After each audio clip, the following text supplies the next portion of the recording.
ഇത് world trade centre, പണ്ട് terrorist അറ്റാക്കിൽ തകർന്നു പോയ ബിൽഡിങ്ങിൻ്റെ സ്ഥലമാണ് ഈ കാണുന്നത്. ഇവിടെയായിരുന്നു ആ ടവർ നിന്നിരുന്നത്.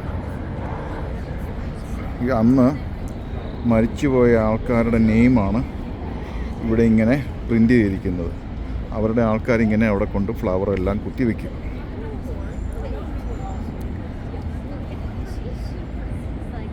ഇങ്ങനെ നൂറുകണക്കിന് ആൾക്കാർ ഇങ്ങനെ വന്ന് കാണുകയാണ്. അന്ന് മരിച്ചുപോയ ഏകദേശം 3000-ലധികം ആൾക്കാരുടെ പേരുകൾ ഇവിടെ ഇങ്ങനെ കൊത്തിവെച്ചിട്ടുണ്ട്.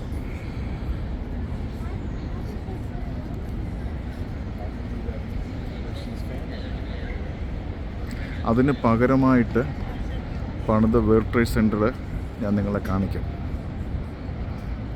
അതിന് പകരമായിട്ട് പണിത വേൾഡ് ട്രേഡ് സെൻറ്ററാണ് ഞാൻ ഈ കാണിക്കുന്നത്.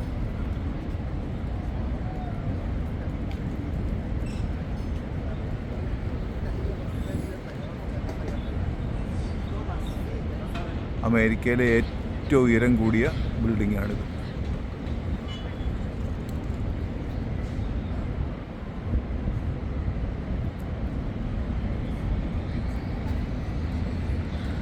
അതിനോട് ചേർന്ന് ഇതിപ്പം ആൾക്കാർ, ഒരുപാട് ടൂറിസ്റ്റുകൾ ഇവിടെ കാണാൻ വരുന്നതുകൊണ്ട് ഈ പ്രദേശം വലിയൊരു ഉത്സവ പ്രതീതിയാണ് എപ്പോഴും. ഇതിൻ്റെ ചുറ്റും ഇപ്പം വേൾഡ് ട്രേഡ് സെൻറ്റർ ഇരുന്നതിൻ്റെ 2 ബിൽഡിങ് തകർന്നതിന് പകരമായിട്ട് അവർ ഏകദേശം 5ഓളം ബിൽഡിങ്ങുകൾ അവർ പുതിയതായിട്ട് ഇവിടെ പണിതിട്ടുണ്ട്. ആ പരിസരത്തെല്ലാം ഫുഡുകളും ടൂറിസ്റ്റുകളെ ആകർഷിക്കാനുള്ള ഒരുപാട് കാര്യങ്ങളും എല്ലാം ഇവിടെ ചെയ്തു വച്ചിട്ടുണ്ട്.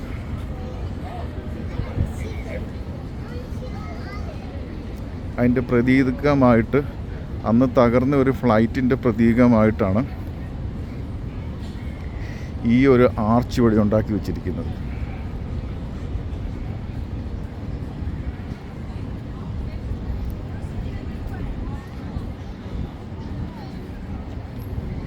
ഇങ്ങനെ പ്ലെയിൻ്റെ രൂപത്തിൽ ഒരു ആർച്ച് ഇവിടെ ഉണ്ടാക്കി വെച്ചിരിക്കുന്നത് കണ്ടില്ലേ?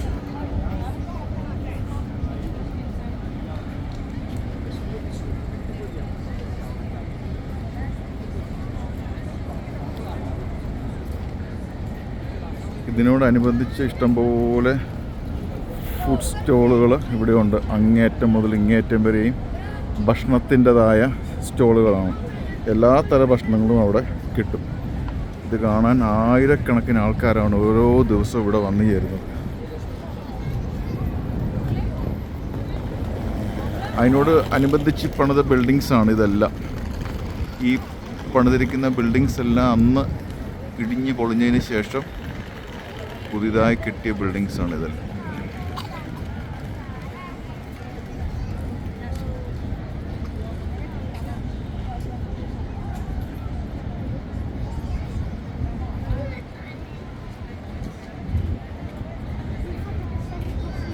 ഇവിടെ വരുന്ന എല്ലാവർക്കും മാനസികമായ ഒരു നൊമ്പരത്തോടു കൂടിയേ ഇവിടുന്ന് കണ്ടുപോകാൻ പറ്റത്തുള്ളൂ. അന്ന് ഏകദേശം 3000-ലധികം ആൾക്കാർ കെട്ടിടത്തിൻ്റെ മേലെ നിന്ന് ചാടിയും ഫ്ലൈറ്റ് വന്നിടിച്ച് അത് കത്തി തകർന്നും എല്ലാം ഒരുപാട് പേര് മരിച്ചതിൻ്റെ ഒരു ഓർമ്മ എല്ലാവരുടെ മനസ്സിലൊരു വേദനയായിട്ട് തങ്ങി നിൽക്കും. ഇതിൽ മരിച്ചവരുടെ പേരിൽ മലയാളികളുടെ പേരുമുണ്ട്. അതിന് എവിടെയാണെന്നുള്ളത് തപ്പിപ്പിടിക്കണമെങ്കിൽ പ്രയാസമാണ്. മരിച്ച ആൾക്കാരുടെ നെയിമിൽ മലയാളികളുടെ പേരുമുണ്ട്. ഈ സ്ഥലത്തായിരുന്നു ആ ബിൽഡിങ് നിന്നിരുന്നത്. അതിന് പകരമായിട്ട് അവരിങ്ങനെ ആക്കി വെച്ചു.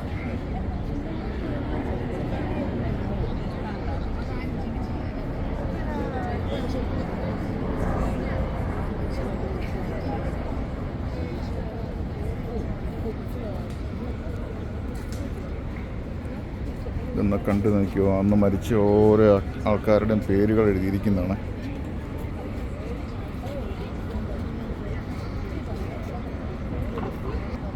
ഗോപാലകൃഷ്ണൻ വർദ്ധൻ,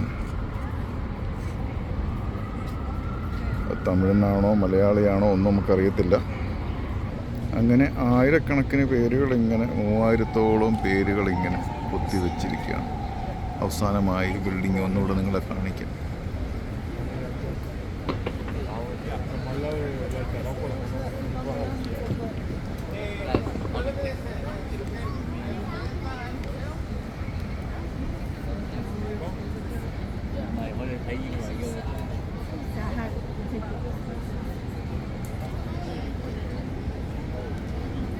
അപ്പോൾ ഇതാണ് തകർന്നടിഞ്ഞ കെട്ടിടത്തിൻ്റെ അവശിഷ്ടങ്ങൾക്കിടയിൽ നിന്ന് അനേകായിരങ്ങൾ മരിച്ചവരുടെ പേരുകൾ ഇവിടെ കൊത്തിവെച്ചിരിക്കുന്നതും.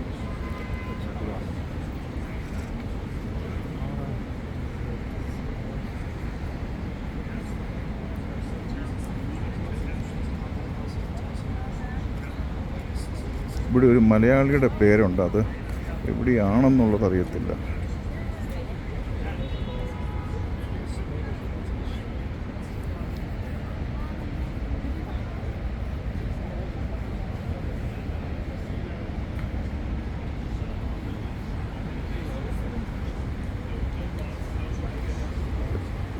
ഇതിനോടനുബന്ധിച്ചൊരു വാട്ടർഫോൾസ് ഇവിടെ കൊടുത്തിട്ടുണ്ട്. ചെറിയൊരു വാട്ടർഫോൾസ് അല്ല, ചെറിയൊരു വെള്ളത്തിൻ്റേതായ ഒരു സംഭവം, ഒരു ഫൗണ്ടൻ പോലെ ചെയ്തിട്ടുണ്ട്. അതും കൂടെ നിങ്ങളെ കാണിക്കാം.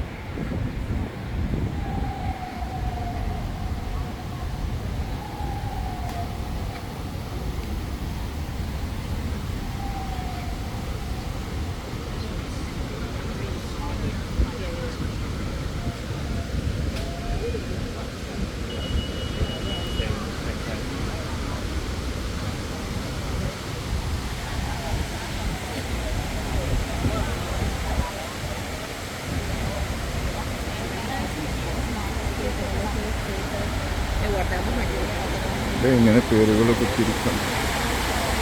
നമ്മൾ മുമ്പേ വെള്ളമില്ലാതെ കണ്ട സ്ഥലത്തും ഇവിടെയുമായിരുന്നു ആ 2 ബിൽഡിങ്സ് ഇവിടെ ഇരുന്നിരുന്നത്. ഈ 2 ബിൽഡിങ്സാണ് അന്ന് തകർന്നു പോയത്. അതിന് പകരമായിട്ട് ആ ഇരുന്ന സ്ഥലത്ത് അവരിങ്ങനെയാണ് ചെയ്തിരിക്കുന്നത്.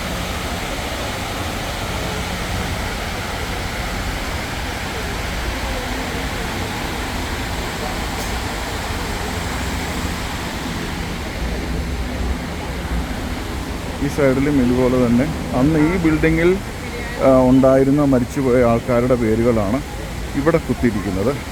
നമ്മൾ കഴിഞ്ഞ ബിൽഡിങ്ങിൻ്റെ അവിടെ ആ ബിൽഡിങ്ങിൽ മരിച്ചുപോയ ആൾക്കാരുടെ പേരുകളാണ് അവിടെ എഴുതി വച്ചിരിക്കുന്നത്. അപ്പം അങ്ങനെയുള്ള ആൾക്കാരുടെ അവരുടെ ആരെങ്കിലുമൊക്കെ ഉണ്ടെങ്കിൽ ഇതുവഴി വരുമ്പോൾ അവരിതുപോലെ അവരുടെ ആ ബന്ധങ്ങളിൽ ഫ്ലവറുകളൊക്കെ കൊണ്ട് കുത്തിവെച്ചു.